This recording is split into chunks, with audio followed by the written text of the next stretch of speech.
Their new finding left them shaken with terror. That's when they knew they had gotten too far. What started as a funny anecdote, some sort of gymkhana game to tell their friends about, had quickly turned into a horror story.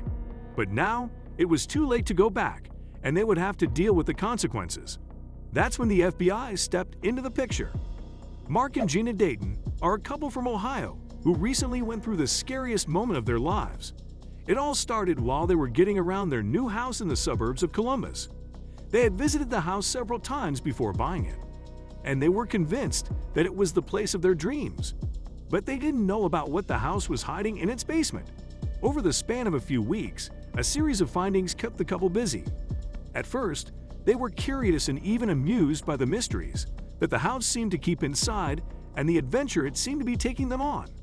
But as they got closer and closer to the bottom of an eerie rabbit hole, they slowly realized that they had made the biggest mistake of their lives. In their prior visits, the couple hadn't paid much mind to the basement. They just took a quick glance at it after checking out the rest of the rooms upstairs. After all, a basement is just a basement, right? It wasn't like they were going to live or even spend much time down there. At that time, they didn't know how wrong they were. But soon after they moved in and were all set, Mark decided to take a closer look at the basement, just to check it out and see if they could give it some use. Maybe they could install a home gym in there or something. And that's when it all started. When Mark finally had the chance to take an attentive walk around the basement, he noticed that there was something on the walls. The first thing Mark saw was some enigmatic, undecipherable scribbles on the basement walls. He tried his hardest to tell what their meaning could be, but they didn't seem to make any sense, for him at least. But then, he noticed something else when he looked up. There was something hidden between the basement's ceiling rafters. Mark found two green and gray, vintage-looking, heavy suitcases. Immediately, Mark called his wife and showed her what he had found. At first, the couple was dubious about whether they should, or even could, open the suitcases. But soon, excitement took over them. As they found out, the suitcases weren't locked, but the most puzzling part was what they found inside. At first, the suitcase's content looked like nothing more than bundles of wax paper. But after they started unraveling it, they found that behind the paper were big stacks of money. The bills seemed to be from decades ago. They'd also found an old newspaper that let them know when that suitcase had been placed between the rafters.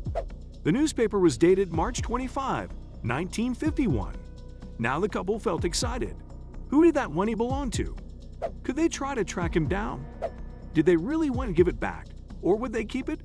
Or maybe just a little finder's fee? It all felt like a game to them, but shortly after, they made other discoveries that made things turn much more grim and serious. The Daytons spotted a secret door in the basement.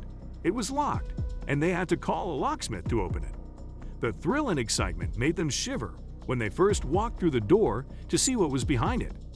The couple noticed that there were soundproofing tarps on the ceiling, walls, and floors. Clearly, whoever lived in that house before didn't want people to know what he was up to. At that point, they started feeling a bit scared. They soon found something else that creeped the heck out of them. There was a black safe inside the room. After they managed to open it with the locksmith's help, the first thing they saw was a note that said, "Save yourself." Now things were starting to get really creepy. But that wasn't the end of it. The real deal, the thing that would make the FBI step into the picture, was hidden behind the disturbing note. There were dozens of videotapes hidden in the safe. And that wasn't the most puzzling part. Right after opening the safe, another handwritten note on its walls said, "Do not." Now the Daytons were scared for real. It seemed like they had stumbled on something more serious than they could have ever imagined. So after thinking for a while, they made a decision. At first, it all seemed like nothing more than the savings of the former house's owner. But now, it seemed like they had the remains or traces of some sort of criminal activity that had gone on in their house decades ago. The Daytons decided to call the authorities and tell them what they had found in their house. But before that, they watched one of the old videotapes. They just couldn't resist their curiosity. But they would regret this later on. Immediately after the Daytons told the police what they had seen on the tapes, along with all the details about the soundproof room and the stacks of cash, the FBI got involved. One day, a set of agents knocked on the Daytons' door, asked them some questions, and took all the evidence away. Now it was time for a real investigation on the matter to start. However, the Daytons refused to talk to the media about what they saw on the tapes. Probably it will remain a secret until the FBI is done with the investigation. All we know is that shortly after this incident, the couple moved out of the house. What could have creeped them out to that extent? What did they see on the videotapes? What had happened in that house years ago?